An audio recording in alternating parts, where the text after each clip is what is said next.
Berikut ini saya akan sampaikan ulasan untuk persiapan PTS ya. PTS atau UTS 2021 untuk pelajaran praktikum akuntansi lembaga dan pemerintahan. Soal yang nanti diberikan banyaknya 25 soal, kemudian waktu pengerjaan kurang lebih 60 menit, berarti kurang lebih satu buah soal kalian ada waktu 2 sampai dengan 3 menit untuk menyelesaikan ya. 2 sampai dengan 3 menit. Kemudian materi belajarnya jurnal akuntansi pemerintahan. Jurnal yang dimaksud di sini adalah jurnal waktu pada di semester-semester awal, misalkan seperti pemerintah Kota Bekasi menerima pendapatan reklame. Itu bagaimana jurnalnya. Kalian buka lagi buku-buku kalian, kemudian pemerintah Kota Bekasi misalkan membeli perlengkapan, membeli aset, itu bagaimana jurnalnya. Kemudian jurnal juga yang dimaksud di sini siklus di dalam pembuatan akuntansi pemerintahan daerah. Siklus akuntansi pemerintahan daerah kan berbeda dengan siklus akuntansi usaha jasa. Kalau usaha jasa kan diawali dari bukti transaksi, ya, kemudian ke jurnal umum, kemudian ke buku besar, kemudian ke neraca saldo, kemudian ke ayat jurnal penyesuaian, kemudian ke laporan keuangan, jurnal penutup, jurnal pembalik. Bagaimana dengan akuntansi pemerintahan daerah? Nah, itu bisa kalian buka kembali. Ada yang di materi yang sebelumnya. Kan kalau pemerintahan daerah itu tidak mungkin langsung membelanjakan, pasti dia harus ada penganggaran dulu, ya. Ada akuntansi penganggarannya. Habis itu bagaimana? Habis penganggaran terus ada apa? Apakah ada realisasi atau ada bagaimana? Itu bisa kalian simak lagi. Kemudian juga tentang bagaimana kalau penerimaan pendapatan lebih besar ketimbang pengeluaran belanja, itu namanya disebut apa? Kemudian bagaimana kalau seandainya pengeluaran belanja lebih besar dibanding dengan penerimaannya, itu apa disebutnya? Kalau di dalam akuntansi, jasa atau dagang kan disebutnya laba atau disebutnya rugi. Kalau di pemerintahan disebutnya apa? Kalian ulas kembali. Berikut juga dengan, ini masih ada hubungannya dengan pajak ya. Pajak-pajak apa saja yang dikelola sama pemerintah daerah atau pemerintah kabupaten. Itu bisa kalian ulas-ulas kembali. Ini masih di jauh-jauh hari. Ketika materi ini tayang, bisa langsung kalian persiapkan apa-apa saja yang harus kalian buat resumenya. Jadi penugasan dari menyimak ini adalah kalian harus bisa membuat resume dari uraian yang saya sampaikan di materi ini. Ya, resume itu kesimpulan ya. Kesimpulan. Jadi nanti pada saat kalian mengerjakan, kalian sudah tidak lagi perlu membuka buku atau membuka e-booknya ya, atau membuka materi yang sudah dibagikan di GCR lagi. Jadi tinggal membaca yang ada di resume. Oh, ini maksudnya ini, langsung bisa menjawab. Itu ya. Nanti buat yang mayop kemudian pajak akan disampaikan seperti yang ini juga lewat YouTube. Akuntansi pendapatan satker dan desa, ini bab yang kita bahas kembali di pertemuan ini, atau ini sudah pernah dibahas di minggu lalu ya. Akuntansi pendapatan satker dan desa. Berarti objeknya ini adalah pendapatan satuan kerja desa. Nah, di sini definisi yang juga harus kalian pahami ya. Apa sih maksud dari satuan kerja perangkat daerah? Nah, ini juga bisa kalian buat resumenya ya. Jadi kalau SKPD itu, di dalam SKPD itu ada perangkat pemerintah daerah yang fungsinya ya menyelenggarakan pemerintahan agar bisa berjalan dengan baik. Yang fungsinya adalah menyelenggarakan kegiatan pemerintahan agar bisa berjalan dengan baik. Kemudian ada landasan hukumnya itu. Landasan hukum apa? Pembentukan SKPD. Kalian buat juga resumenya. Apa landasan hukum pembentukan SKPD? Oh, landasan hukumnya pasal 120 Undang-Undang Nomor 32 Tahun 2004 tentang pemerintahan daerah. Maksudnya di sini, pada saat ada pemerintahan daerah, maka di situ wajib membuat pembentukan SKPD, Satuan Kerja Perangkat Daerah. Kalian buatlah itu resumenya. Berikutnya, siapa saja di sini yang tergolong SKPD? Yang tergolong SKPD ya, di sini ada staf-staf ahli, kemudian ada sekretariat DPRD, ya, ada dinas, ada gubernur dan wakilnya ya. Intinya itu adalah yang ada di dalam pemerintahan daerah. Yang ada di dalam pemerintahan daerah. Kalau kita bicara pemerintahan Kota Bekasi, maka di situ ada wali kota, ada wakil wali kota, dan ada staf-staf ahlinya. Nah, itu masuk ke dalam SKPD ya, masuk ke dalam SKPD. Berikutnya, kemudian di sini di dalam PP Peraturan Pemerintah. PP Peraturan Pemerintah nomor 58 tahun 2005 pasal 1 ayat 14 tentang pengelolaan keuangan daerah. Apa ini maksudnya? Jadi Satuan Kerja Perangkat Daerah itu fungsinya adalah yang mengatur anggaran atau yang menggunakan anggaran atau penggunaan barang ya, yang mengatur anggaran atau penggunaan barang. Kalau ditanyakan landasannya apa undang-undangnya? Oh, landasannya PP nomor 58 tahun 2005 pasal 1 ayat 14. Pengelolaan keuangan daerah itu diselenggarakan oleh SKPD. Pengelolaan keuangan daerah itu diselenggarakan oleh SKPD. Kemudian ada lagi penjelasannya. SKPD menurut PP nomor 23 tahun 2005. Nah, ini penjelasan. Jadi, apa sih SKPD itu? Diatur juga di Peraturan Pemerintah nomor 23 tahun 2005. SKPD ini bentuknya instansi pemerintah daerah, bagian dari pemerintahan daerah. Tugasnya mengemban suatu badan layanan umum. Jadi SKPD ini tugasnya adalah mengemban suatu badan layanan umum atau BLU. Diatur oleh undang-undang apa? Diaturnya oleh PP nomor 23 tahun 2005.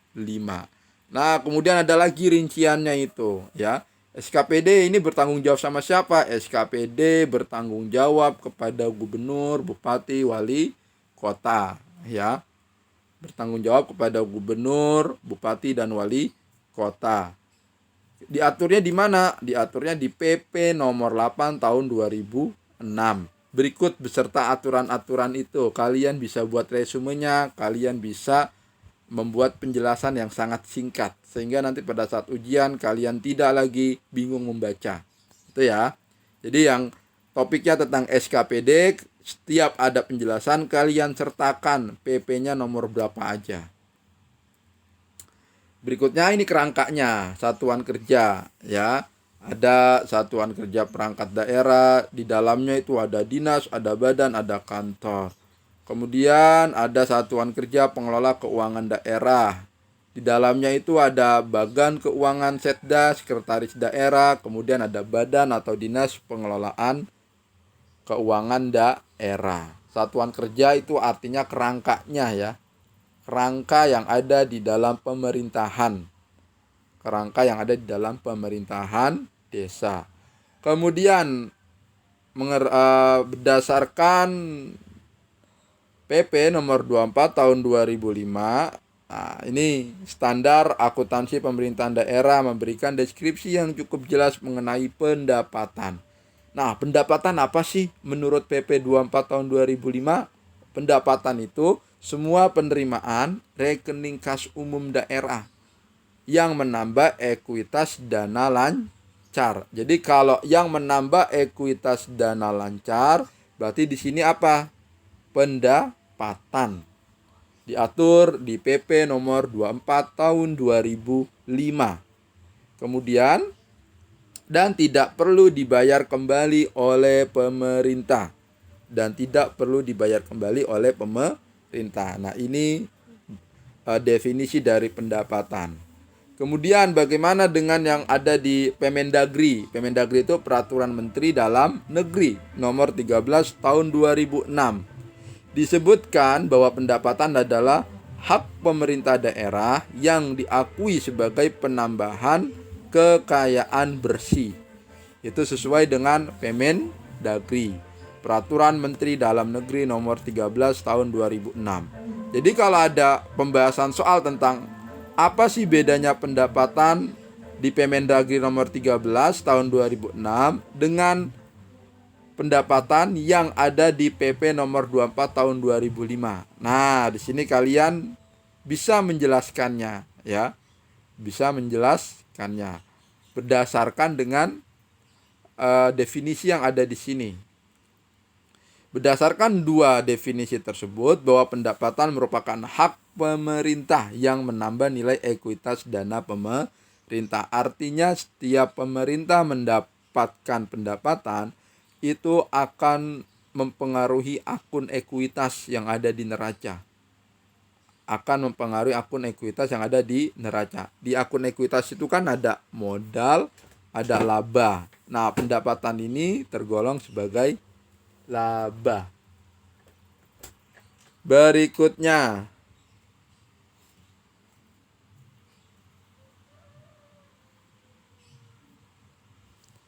pembagian pengelolaan pendapatan. Nah, di sini ada SKPD, ada SKPKD. Kalian tinggal lihat ini. Apa sih pendapatan yang diatur di SKPD? Oh, bentuknya retribusi. Kemudian apa sih pendapatan yang diatur di SKPKD?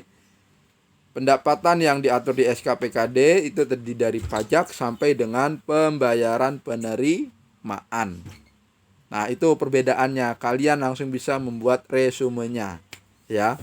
Langsung bisa membuat resume.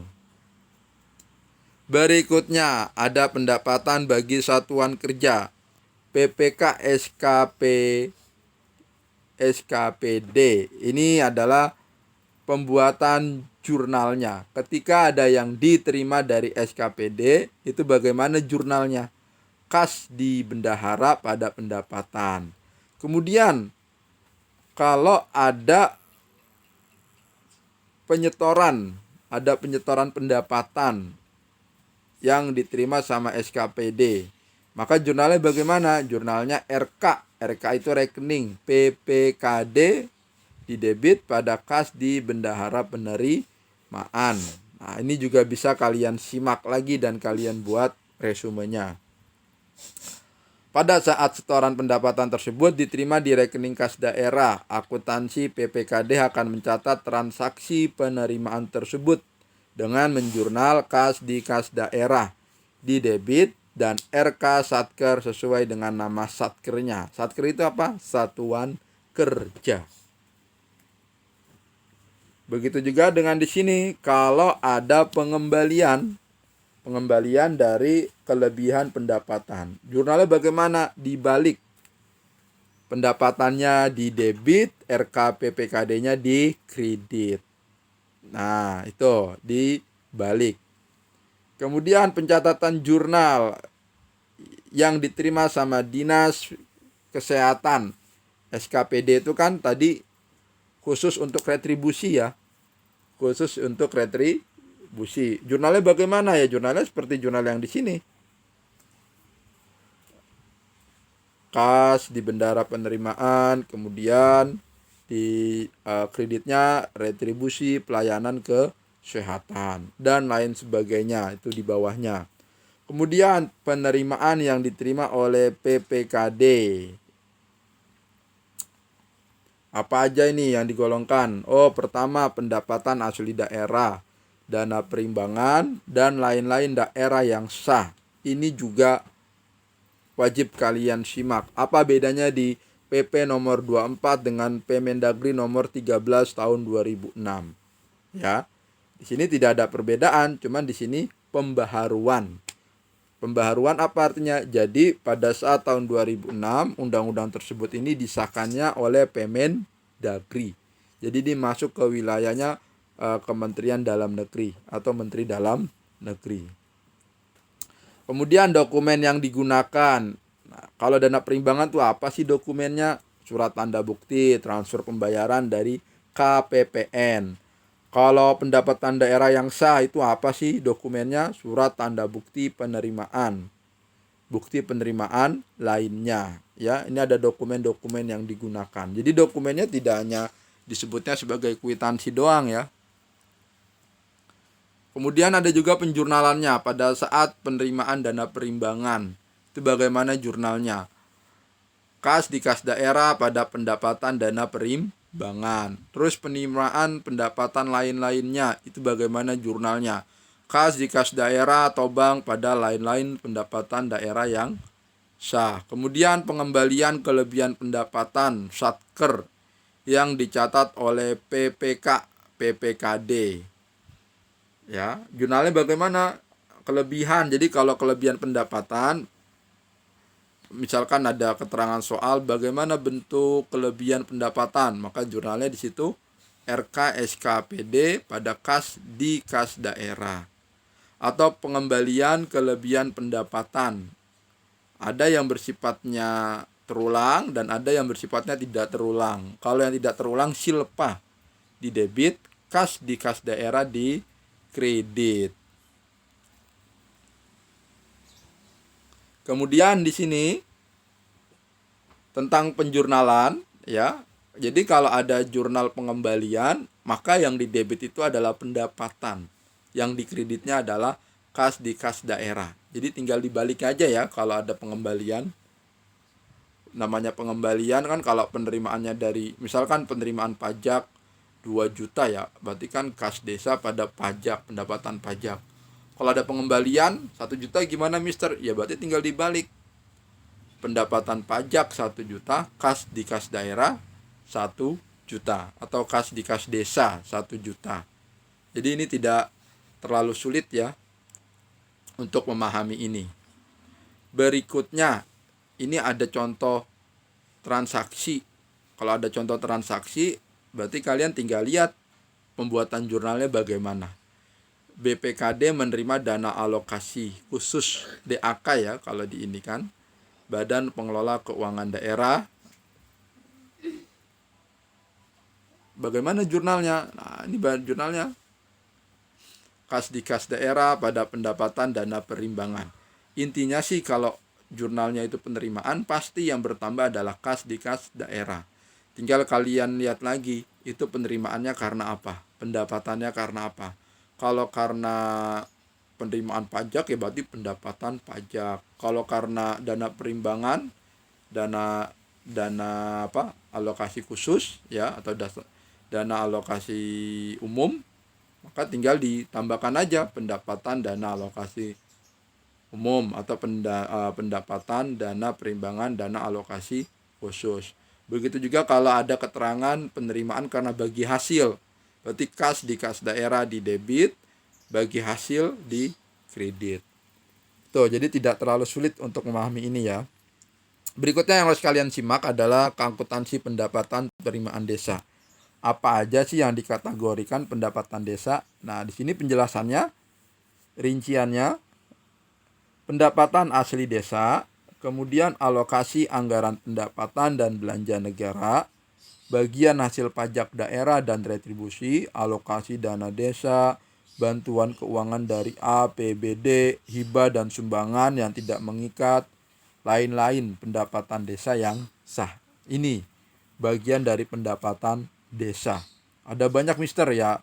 Kalian cukup baca aja ya, karena kan kalau soalnya PG agak mudah untuk menjawabnya. Karena di sini tidak ada belanja. Kalau belanja maka itu bukan pendapatan. Jadi itu ya membedakannya. Kalau belanja itu bukan pendapatan. Pendapatan itu sesuatu yang menambah. Alokasi anggaran pendapatan dan belanja negara itu kan sesuatu yang menambah. Alokasi dana desa itu sesuatu yang menambah.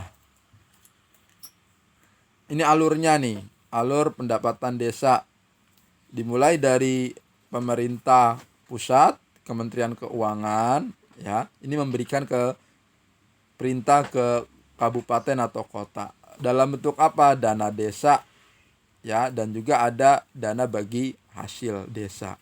Selain itu, desa juga menerima dari provinsi. Ya, desa juga menerima dari provinsi. Padesa pendapatan lainnya ya. Selanjutnya ini ada pendapatan desa diklasifikasikan. Pertama pendapatan asli desa, ada transfer, ada pendapatan lainnya. Apa aja yang tergolong pendapatan asli desa ini bisa kalian baca ya. Jadi pendapatan asli desa itu pendapatan yang memang berasal dari desa itu. Kayak ada pasar, pengelolaan kawasan wisata, pengelolaan tambang mineral ya. Bukan tambang logam atau tambang batuan. Dengan tidak menggunakan alat berat. Alat berat itu seperti kayak di Freeport, masuk alat-alat tambang. Nah, maka itu tidak lagi dikategorikan pendapatan asli desa. Itu pendapatan nasional kalau yang di Freeport ya. Kemudian hasil aset lainnya itu apa aja? Tambatan perahu dan lain sebagainya yang sifatnya adalah menerima pemasukan. Prosedur penerimaan pendapatan, retribusi, pungutan, dan sewa. Ini apa maksudnya, Mister? Ini flowchart. Di dalam proses penerimaan pendapatan ini ada 3 pihak. Masyarakat, bendahara desa, dan bank. Ya, masyarakat, bendahara desa, dan bank. Masyarakat itu memanfaatkan atau memakai aset. Memanfaatkan atau memakai aset. Ini adalah kegiatan. Bentuknya persegi panjang, itu kalau diartikan adalah kegiatan. Dari kegiatan memanfaatkan aset ya, atau ada kegiatan lainnya yang menyebabkan menerima uang pembayaran atau sewa atau retribusi. Dalam flowchart ini gambar dokumen. Dokumen yang dimaksudnya artinya penerimaan uang ya. Dari ada hasil kegiatan misalkan sewa atau melakukan jasa segala macam, kan dapat timbal balik dalam bentuk bayaran. Bayaran itu adalah uang pembayaran sewa atau retribusi atau pungutan. Nah, uang tersebut ini yang ada di masyarakat. Masyarakat kan membayar. Kemana membayarnya? Ke bendahara desa. Jadi uangnya dimanfaatkan sama bendahara desa. Dimanfaatkan itu artinya dikelola, dicatat, sehingga pada saat kita membayar retribusi bentuknya apa? Karcis atau tiket atau bukti. Karcis tersebut diserahkan lagi ke kita sebagai konsumen atau sebagai masyarakat. Kemudian dari dokumen karcis ini dicatat ke dalam buku pendapatan. Setelah dicatat dalam buku pendapatan, uangnya ini disetorkan. Uangnya dan catatannya disetorkan ke bank. Ya, disetorkan ke bank, bank menerima penyetorannya. Ini bentuknya dokumen. Bank menerima penyetorannya. Biasanya kan kalau kita nyetor ke bank dapat bukti. Buktinya tersebut diserahkan kembali ke bendahara. Dan bendahara mencatat dalam buku ini ya, buku bendahara, bukan dalam buku banknya. Melakukan pencatatan dalam buku bank. Artinya ini dari hasil bukti yang diberikan sama bank. Ini namanya bagan alurnya ya. Begitu juga dengan bagan alur yang ini, kalian bisa pelan-pelan mempelajarinya. Di sini berarti ada 4 pihak. Pelaksana kegiatan, ketua RW atau kepala dusun, bendahara desa, dan bank. Nah, kalau ada persegi panjang ini, berarti ini penjelasan tentang kegiatannya. Ya, ini kegiatan, ini kegiatan, ini kegiatan. Kalau ini gambar di dalam flowchart, ini gambar dokumen, berkas yang diserahkan ya. Ini kegiatan, ini dokumen, ini dokumen. Nah, panah-panah di sini ini artinya alur kegiatannya. Urutan-urutan kegiatannya ya. Ini urutan-urutan kegiatannya. Dimulai dari mana dulu, Mister? Ya, dimulai dari pelaksana kegiatan ya. Dimulai dari pelaksana kegiatan. Karena kita lihat dari sininya.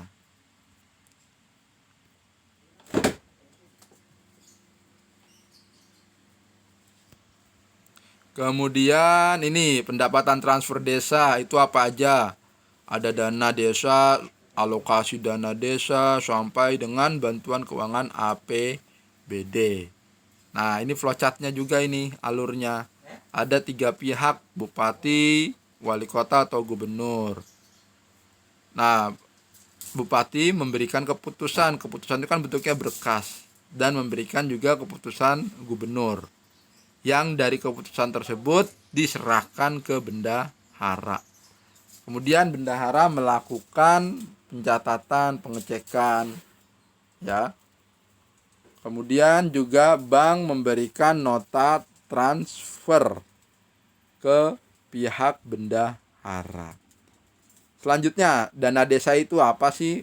Pokoknya kalau dana desa ini dana yang sumbernya dari APBN, Anggaran Pendapatan dan Belanja Negara, khusus untuk desa. Pemberiannya dengan bagaimana, Mister? Dengan ditransfer, ya, melalui APBD, Anggaran Penerimaan dan Belanja Daerah. APBN, Anggaran Pendapatan dan Belanja Negara. Itu ya. Besarnya yang langsung turun di desa itu besarnya berapa? 10% dari dan di luar dana transfer. Ada lagi 30%, 20%, dan 50%. Alokasi dana desa itu untuk apa aja? Ya. Alokasi dana desa ya pertama ini dikhususkan untuk kebutuhan penghasilan tetap kepala desa. Kemudian jumlah penduduk desa, angka kemiskinan, luas wilayah, dan tingkat kesulitan geografis. Ini yang mempertimbangkan sebuah desa menerima dana alokasi desa, ya. Kemudian bagi hasil pajak dan retribusi, bantuan keuangan provinsi. Nah, kalau yang bagi hasil pajak, nah ini biasanya kalau pemerintah desa menerima pajak dari provinsi. Berapa paling sedikit? Besarnya 10%. Bantuan keuangan provinsi atau kabupaten. Ini juga bagian dari penerimaan desa ya. Terus pendapatan desa yang sah. Bentuknya apa aja pendapatan desa lain-lain yang sah? Rinciannya itu ada penerimaan dari hasil kerjasama desa, penerimaan dari bantuan perusahaan, penerimaan dari hibah, koreksi kesalahan belanja, ada bunga bank, ada pendapatan lain yang sah. Nah, di sini kalian tinggal lihat perinciannya. Kalau ada soal bagaimana sih apa saja yang tergolong lain-lain pendapatan desa yang sah, ini rinciannya, ya.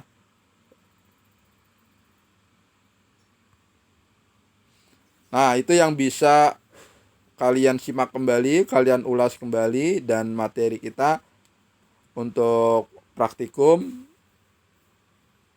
yang ini ya, pendapatan satker dan desa. Kemudian juga masih ada pembahasan tentang bagaimana pembuatan jurnal, kemudian bagaimana cara penyajian laporan keuangan, apakah laporan keuangan itu harus menggunakan dolar atau rupiah, itu juga ada pembahasan seperti itu ya.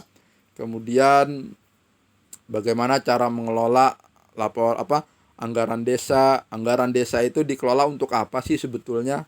Nah, itu juga ada pembahasan yang seperti itu dan dalam bentuk soal. Jadi silakan kalian simak ulasan ini, kalian ulangi lagi sampai kalian betul-betul paham, dan kalian wajib membuat resume agar memudahkan pada saat pengisian soal nanti, ya.